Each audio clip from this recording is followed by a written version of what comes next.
Thanks for joining me here on Conversations for Yoga Teachers. I'm your host, Karen Fabian, the founder of Bare Bones Yoga. I'm a yoga teacher with over 15 years of experience, a certified personal trainer, and an entrepreneur. My mission is to help yoga teachers transform their teaching by mastering the fundamentals of anatomy. By learning anatomy in my easy step-by-step way, you'll be able to confidently share it in your cues, easily create sequences, and you'll eagerly answer student questions. And all along the way, you'll increase your impact and earning potential. On the podcast here, you will hear anatomy lessons, stories from teachers, interviews with others in the field, and a dose of personal development. Once you listen to today's episode, go ahead and visit barebonesyoga.com, my website, for free resource guides for teachers. Download any and all that are there, including one of my most popular tools, my sequence building template. And if you'd like, send me a one-line email with the answer to this question. What's your biggest frustration right now as a yoga teacher? And I'm happy to do some brainstorming with you in a free coaching session. My email address is karen@barebonesyoga.com. Thanks for taking the time to listen today. Let's get to today's episode. Hi, everybody. Welcome to Conversations for Yoga Teachers. I'm your host, Karen Fabian, and this is episode 192. So I'm recording this on the holiday, July 4th, 2022. I hope that if you're here, obviously in the States, where it's a United States holiday, you're having a relaxing day, a good day, wherever you are in the world listening to this episode. And I know I have listeners all over the world because I look at the stats. I hope you're having a wonderful day, even though it might not be a holiday in your area. So today's episode, I'm going to get right to it in a moment. We're going to be talking about cues for particular postures. And this is kind of an endless topic, one where it sort of never goes out of style. And there's always different and new and creative ways we can cue for the poses. And so I'm going to be going over some cues for some kind of fundamental poses. However, just because they're fundamental doesn't mean you're probably not teaching them, and absolutely does not mean they're easy. And in fact, sometimes in the most fundamental postures, we have the biggest opportunity to help our students really grow and notice just different shifts in their body. And for us as teachers, these poses we teach probably on the more frequent side really presents a unique challenge in how do we maybe change a little bit of how we cue students so that we're not constantly saying the exact same thing. So I'm going to get to that in a moment. I wanted to start out by inviting you to class this week. I just posted the schedule for this week's class, virtual classes. And if you haven't been to my classes yet, they are virtual. So you can join from, of course, anywhere that you live. And they're just 30 minutes, which I do intentionally. So it's really easy for people to fit them in their schedule. I also have quite a few teachers that come to these classes, and I always love to hang out after class and answer any questions that you have really about anything, sequencing, anatomy. I have the skeleton right there. I'm in my home studio, so it's really easy for us to launch into a quick discussion about anything sequence related, teaching wise, anatomy question wise. So feel free to sign up. You can find the sign up page on my website under virtual classes, and that's barebonesyoga.com. The other thing I want to let you know is last month, June, was the first month that I kicked off my summer workshop series. And you can still get in on this summer workshop series by becoming a member of my program. Now, many of you probably know that I have an anatomy-based program called the Yoga Anatomy Blueprint Learning Program. And I've had dozens of teachers graduate from that program with amazing results where they really talk about having greater confidence, higher skill around things like cueing and building sequences and answering student questions, creating new opportunities for themselves in their area to teach, higher revenue results, just making better connections with their students. So all of those great results are as a result of them participating in this program.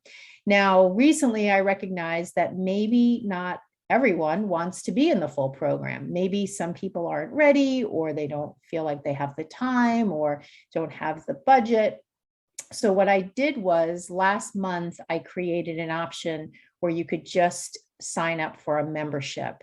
And this would give you access to a monthly workshop series that I'll be doing once a month. And it's not just for the summer, it's ongoing starting last month. And you'll also, though, have access just to the course part of my program. So one of the anchors of my program is an online course, which takes you through 10 easy steps to learn the fundamentals of anatomy. So it's really not only a self-guided process, so you can do it in your own time, but it's a step-by-step one. So it's very easy to follow and get results and increase your understanding of anatomy. So when you sign up for this membership, you get the monthly workshop and access to the course, and it's just $59.99 a month. You can cancel it at any time. So maybe you do it just for the summer and then you discontinue, or maybe you do it ongoing, or maybe you eventually enroll in the full program, which gives you access to the practice portal, the anatomy manual, and most importantly, the coaching calls with me. Now, even though you've missed the June workshop, all the recordings for all the workshops go right into the course. So you'll be able to watch the replay. So this month, the workshop is going to be in the middle of the month on July 14th. It's going to be on shoulder anatomy. Last month we did hip. So to sign up for that, either membership or the entire program itself, you can just go to my website, barebonesyoga.com. And right there on the homepage, you'll see the Enroll Now button. And when you click that, you'll see the $59.99 per month option, or to enroll in full. Now, the one thing I am going to tell you, and this is really just for you as a podcast listener, if you're interested in either of these options and you get in touch with me, in other words, you don't just sign up directly, I can, and I oftentimes do consider giving people a discount if they enroll in the full program. And I do that because if you take the effort and energy to reach out to me, to give me an opportunity to get to know more about you and what you're looking to do, what your goals are as a teacher, where you want to go as a teacher, I often want to give you an incentive to enroll in my program.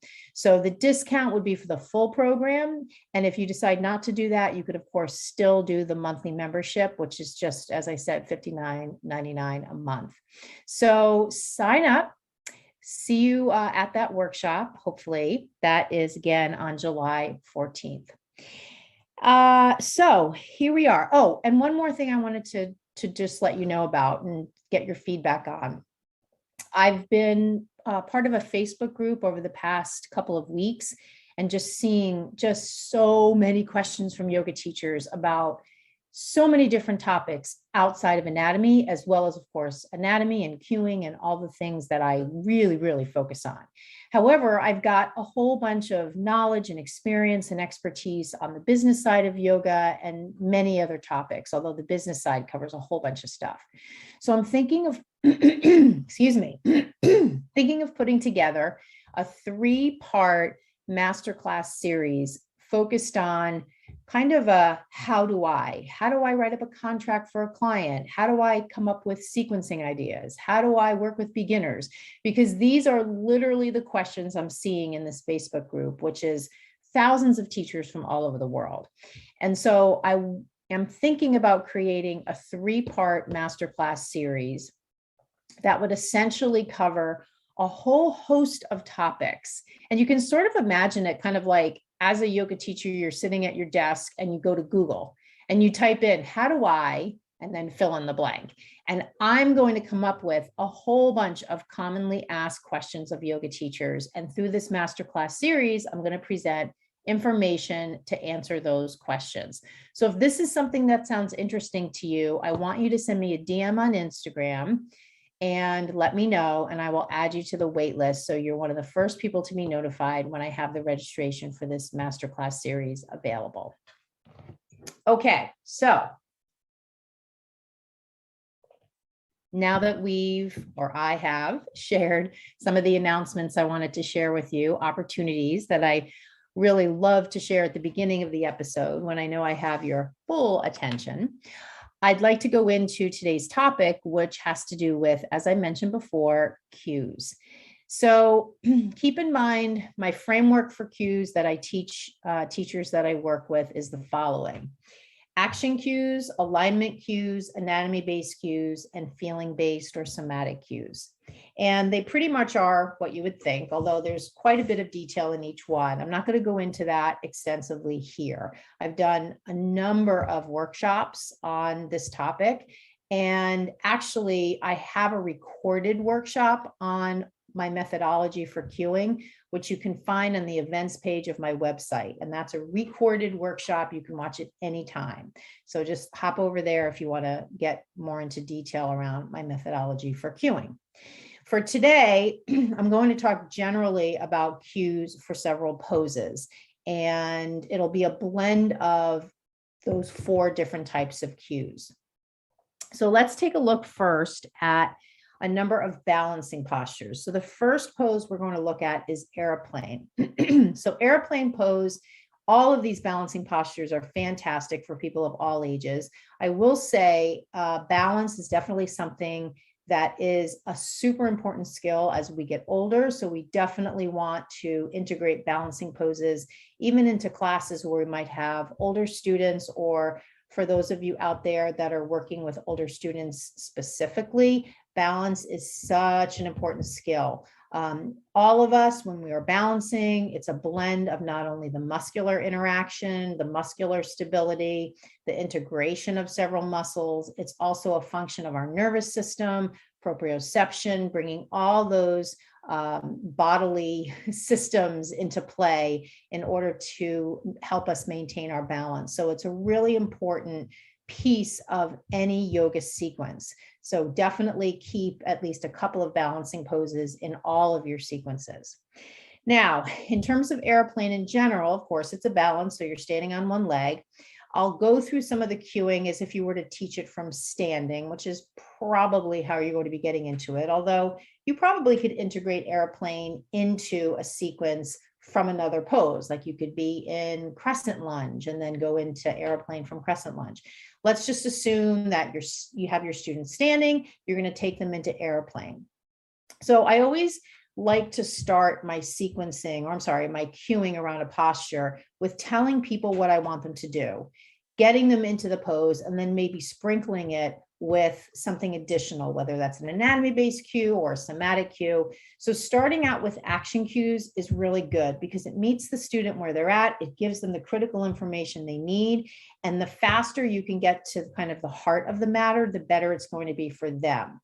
So to start out, I'll just speak it as if I were teaching you. Standing with both feet flat on the floor, take your right leg back, extend your arms back by your sides. Reach your arms back, begin to lift your right leg off the floor, lean forward. So however, you kind of rearrange those cues is totally up to you. And obviously this entire episode is not to say exactly what I'm saying. It's to give you an idea of formatting your cues. So here, what I basically did in one way or another was I shared action cues to get people into the pose. So now the class is in the posture, the right leg's off the ground, the shoulders, the arms are reaching back. You could say something maybe about the gaze, set your gaze. And now you have an opportunity for the 2 or 3 seconds that they're in this posture to give them something further. So if you're going to view that through the lens of anatomy, you could say, draw the shoulder blades together, see if you notice that opens the front of the body more. So that's speaking to the rhomboids and the middle trapezius, adduction of the scapula. You could encourage people to lift the top of the shoulders up, especially if you notice people begin to hunch. Although notice if you cue them to that scapular adduction, they're going to get the external rotation of the shoulders anyway. So they're going to get that lift in the front of the body anyway. The other cue that can be helpful if you see this happening is to ask folks to lift their chin slightly to get them out of that hunching position.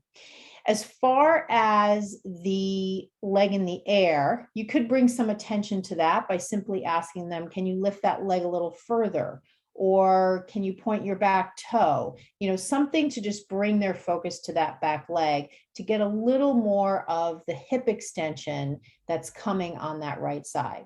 You could also speak to the standing leg in this last little piece of cueing this pose by asking them to root firmly into the ground or squeeze the muscles of the standing thigh or press into the four corners of the feet, anything that helps them bring a little bit more awareness and integrity into that standing leg. So that's your airplane pose. The other balancing posture is eagle. So eagle has a little different configuration anatomically. We're bringing the hips into adduction. We're bringing the shoulders, the scapula into abduction, and we're bringing the shoulders into flexion. And actually a little bit of external rotation, believe it or not, because you don't want people hunching in eagle pose. So again, starting out from standing with the right side first, you could give them the action cues to get them in the pose. Sweep the right arm under the left, lift the elbows to shoulder level, step the right leg on top of the left, and hug the thighs together. So these are just really specific action cues. Like, really notice how essential these cues are. There's not excess, there's nothing conversational. It's just, this is what I want you to do. Do these things, take these steps. This is how you get your students, this is one way, how you get your students into a posture. So now you have several different options for the next thing to do. You could say nothing and let them be in silence. Wow, wouldn't that be, wouldn't that be an amazing opportunity? You could cue them to the breath. You could cue them to something anatomical about the pose. You could cue them to something spiritual about the posture, or maybe some sensation that might be, a suggestion to notice something in their body, or something from a mindset perspective. So, this again, formatting wise, when you give them action cues, tell them what to do, get them in the pose, and then the door opens for you to do something else while they're in it. This is one of the benefits of, not always being in dynamic flow, having a, kind of an obvious pattern that we have in sequencing where we use the dynamic flow to get people into postures, and then they're in a pose and they have maybe 4 or 5 seconds in that posture where you have an opportunity to do any number of things, several of which I just laid out. So as now you have them in eagle, anatomically speaking, you could ask them to drop the shoulder blades slightly down the back and see if you notice the shoulder blades moving away from the spine. So this gives them a chance to notice what scapular adduction is. You could even speak to, this is a great way to build up the muscles that draw the scapula away from the spine. We actually use these in low push-up as well. It's called the serratus anterior. So that's just a little anatomy lesson you could give them. That's shoulder-wise. You could ask them to hug the legs in a little bit closer. Do you notice that the squeezing in of the thighs, how there's a strengthening of the muscles on the inner line of the legs? So you could even add these, this is the adductor group. So these are just little moments in each pose where you can add in something that teaches them about the anatomy. All right, so now tree pose is our last balancing posture. So one of the great things about tree is alignment wise, the pelvis is level. So this gives you a chance to talk about, what does it feel like to have a level pelvis? Do you have a level pelvis? We're not going for perfect. However, one of the qualities of this pose is we want both hips to be about the same height. So this, quality of creating a level pelvis does show up in certain postures, things like warrior 1, warrior 2, and here tree. In other poses, not so much, like triangle, we're laterally tipping the pelvis. However, here in tree, we do want the pelvis to be level. So again, using this same pattern of starting your cueing out with getting them in the pose. If we're going to start on the right side, starting from standing, root into your left leg, draw the right foot up to the inner line of the leg, press the foot against the leg, and open the right hip. Reach your arms up to the sky, right? So here's what I want you to do. Here's what I want you to do. Here's what I want you to do. Now they're in it. So now you have your option for any number of things. Cue to the breath. cue to something around mindfulness, silence, or cue to something anatomical. So here you could bring up that issue, you could bring up that quality of the level pelvis. Do you notice both hips at the same level, on the same plane? Can you root into your standing leg more? Can you squeeze the muscles in the standing thigh? And I oftentimes phrase things as a question to keep people engaged. It's really different as a student when you hear a question asked of you versus when you just hear a cue. So it's a good way to keep people's attention when you pose your cue in the form of a question. So I could say to you in tree pose, root into your standing leg, or I could say, can you root more into your standing leg?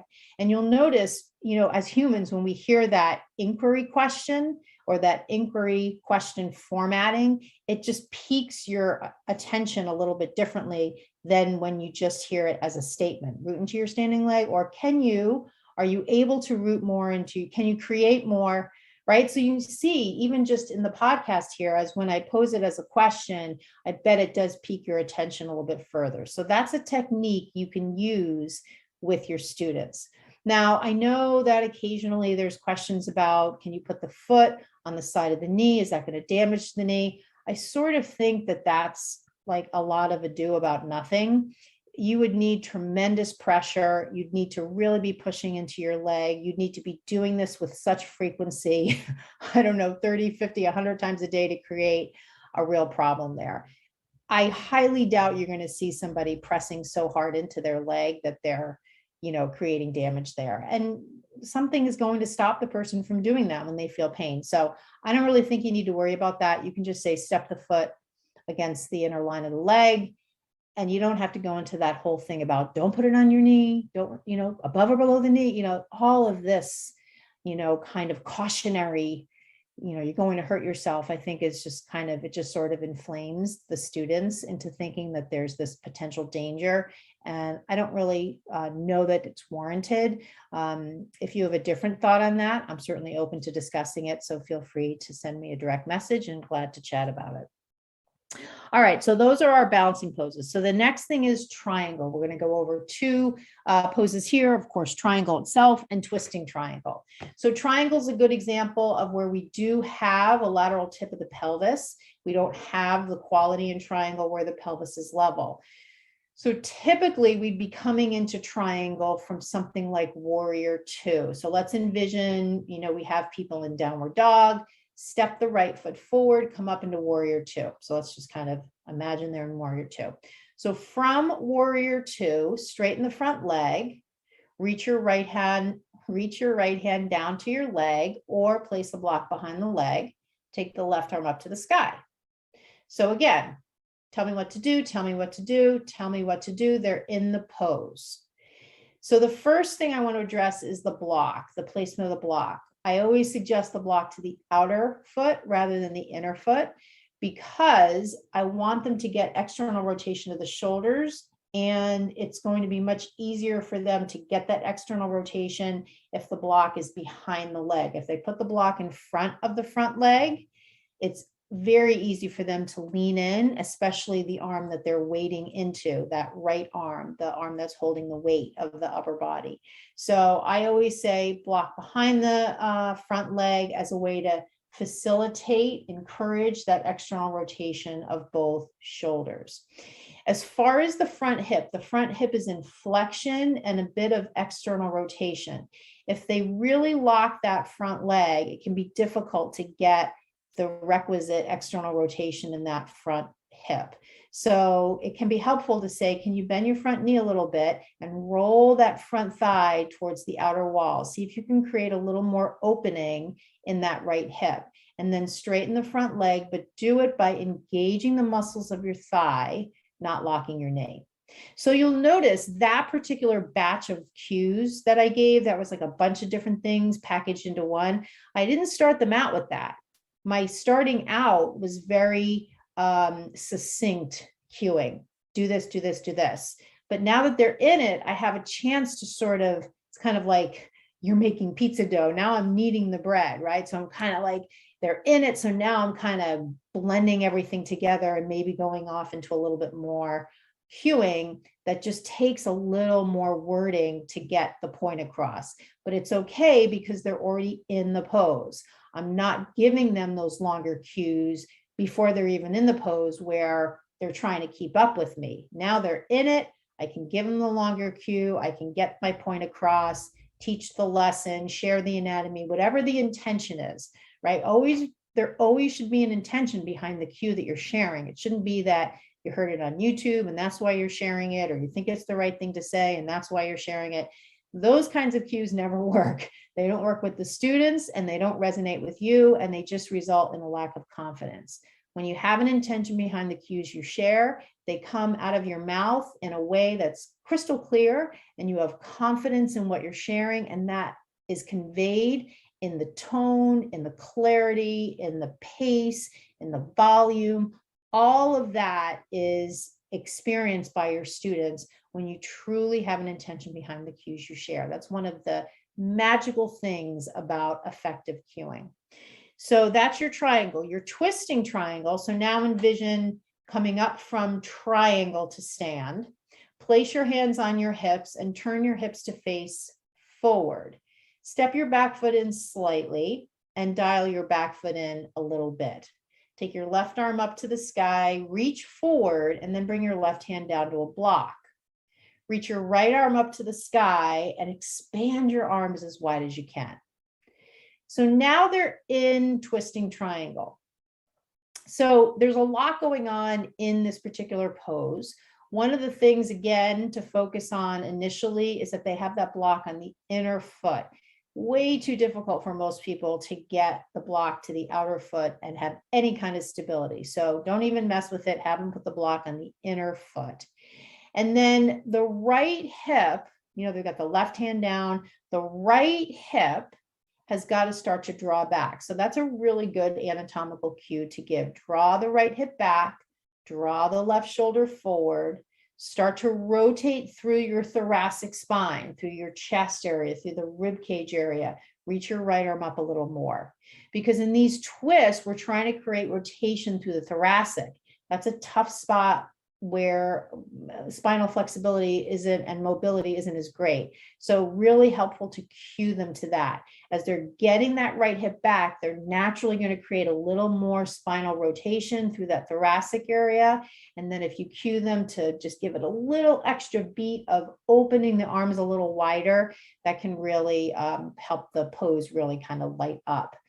Back leg, I don't really feel like the heel has to be on the ground. So if they get a little lift of that heel back there, it can sort of give it a little more of an open chain flavor and can allow them to, again, get a little more hip mobility, a little more thoracic rotation, and the fullest expression of the pose can become available to them. Whereas if they kept that back foot locked down, it'd be a lot harder. So that's your twisting triangle. So let's do two more. And these are in the back bend family. So let's take a look at bow pose. So we did airplane from standing, and then of course we have locust on the floor, which are sort of similar. So let's envision we have people on their bellies and we're going to teach them bow pose. So the typical alignment for bow is to reach the hands back for the outer edges of the feet, which is always kind of a little weird for me because in grabbing the outer edges of the feet, the shoulders are internally rotating. And so you're internally rotating your shoulders and you're pressing your feet against your hands. And you'd think in that position, you'd want to be lengthening the front of the shoulders. So you'd want your hands turned so the palms are facing out and the shoulders are externally rotated. But the somewhat traditional presentation of bow pose is to have the grabbing of the outer edges of the feet, which means the shoulders are internally rotated. Now, it's not really, I don't really have a problem with strengthening teres major, which is the internal rotator. I don't really think we have a lot of poses where we internally rotate anyway. So it kind of stands to reason that here you're giving people a chance to strengthen a muscle they don't typically get a chance to do a lot of strengthening for in yoga classes. Just know that you have that option. If you want people to externally rotate their shoulders in bow, you're going to have them reach their hands back, turn their palms open with the thumbs facing up, and they're going to grab the inner edges of the feet, just like they do in standing bow or dancer's pose. If you're going to take them through the traditional framework, reach back, grab the outer edges of the feet, and begin to press the feet back into the hands and lift the front of the body up off the ground. So now they're in the pose. So the real issue here, because it's closed chain, is how much pressure are they going to press back into their hands with? So I think a good thing to focus on here is awareness. Notice as you're pressing your feet back, does it feel like it's too much on the front of the shoulders? Modify or decrease a little bit of that pressure if you're noticing that. Again, a lot of thoracic mobility is needed here. So you could cue them to see if you can open the chest more. Can you squeeze the shoulder blades together more? So again, speaking to the rhomboids and the middle trapezius, as those muscles engage, it creates automatically more thoracic spine mobility, and they can get a little more of that arch in the upper back that allows them to get the front of the body off the ground. So that's your locust pose. If we take the flip side, that's your bow pose. If we take the flip side of that, we come to wheel, Urdhva Dhanurasana. So Urdhva Dhanurasana on the back. So now we have our students on their back. We start out, bring your feet flat to the floor, take your hands up and back with your fingertips pointing towards your shoulders. Begin to press up, hug the elbows in, and extend the arms, press the belly to the sky. So now they're in the posture. Again, closed chain, hands are on the ground, feet are on the ground. So you could suggest lift your heels up. This automatically may give them a little more breathing room so that they can get a little more open in the same area as both thoracic spine. You could cue them to relax the head. You could cue them to straighten the feet. A lot of times people will turn their feet out in bow pose because they're using their glute max to help them get off the ground. So hip extension, but gluteus maximus also does external rotation. So sometimes the feet will naturally turn out. So a cue that you could then sort of top it off with is to ask them to keep their feet a little bit straight, or straighten your feet a little bit. This is where placement of a block between the feet, squeeze the insteps of your feet against the block, or a block between the thighs, squeeze the thighs against the block, can help maintain a little bit of that neutral foot positioning. Again, you don't want to harp on it. If their feet turn out and they can't correct it, don't worry about it, totally fine. So then you'd bring them down, and that would be it. So those are some cues for several different postures. And, this just gives us a chance to talk about cues, frameworks for cues, the types of cues that I usually recommend in my work with teachers, and just kind of this general approach to cueing where you're getting people in the pose and then you're sprinkling on something. And we talked about that earlier, whether that's a little bit of silence or a cue to the breath or something about mindfulness or something about kind of headspace or spirituality or connecting to inner self or anatomy, of course, speaking to the anatomy, giving them information about the benefit of the pose. So if you approach your cueing in this way, where you're getting them into it, and then you're adding on that extra piece, it gives you so much freedom from class to class to change up the cues for the same poses, because then you've got that extra piece there that is sort of interchangeable, and you can decide in one class to focus on benefit and another class to focus on anatomy, and on and on. So it gives you a way to kind of keep things, I don't really want to say keep things interesting, but keep leveraging that time in every pose to keep adding to the benefit that you provide your students with. And that's really what it's all about, because you want your students to feel that they're getting the benefit of the practice, not just in the physical sense by simply showing up, but also because you're there and you're adding value based upon what you know and what you're sharing with them. So that's it for today. I hope you found this helpful. And again, please come to class. I'd love to see you. Don't forget, if you missed the beginning of this episode, classes are happening every week. You can find the schedule on my website under the virtual classes page.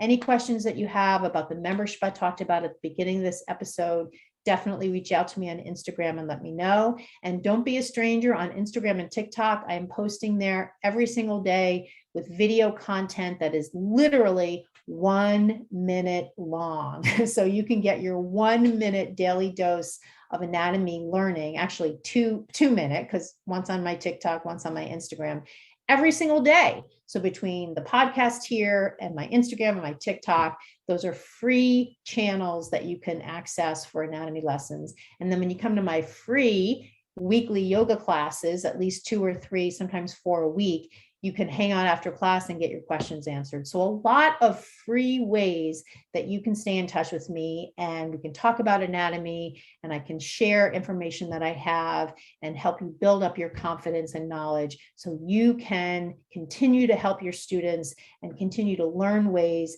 to build connection with your students and help your students as much as possible. So you can build a really rewarding path as a yoga teacher. So thank you so much for listening, and I will see you here next week on Conversations for Yoga Teachers. Namaste. Hi there. Well, you made it to the end of the episode, and now you're listening to the outro, which is amazing. Thank you so much for staying all the way until the end. So I want to just let you know that I just the other day put on my website on the events page a really cool and short, it's like 20 minutes, recorded workshop that I've done. And it covers the topic of how to provide effective cues. And this is something that I get asked about all the time. So I wanted to do a special recorded webinar workshop that you could listen to, you can watch, because it is an actual visual workshop, as if you were there with me in the studio, or you could just listen to it. I think it's going to be better if you actually watch it. So how you get to this is super easy. You just go to my website, which is barebonesyoga.com. And on the events page, you're going to see the schedule for the events I'm holding on any particular month. And right on that page, you'll see a link to watch the automated webinar. And I like to call them workshops because in the teacher world, yoga teacher world, that's what we call these deep dives we do into different topics. And this one is no different. So just hop over there, barebonesyoga.com, go to the events page. You can watch this webinar that I recently recorded. Here we are in the middle of 2022, and it's got some really cool ideas and strategies that you can use to really build your confidence in your cueing. So once you watch that, if you have any questions, of course, just reach out to me and let me know, and I'm happy to hop on a call with you and answer whatever questions you might have. Namaste.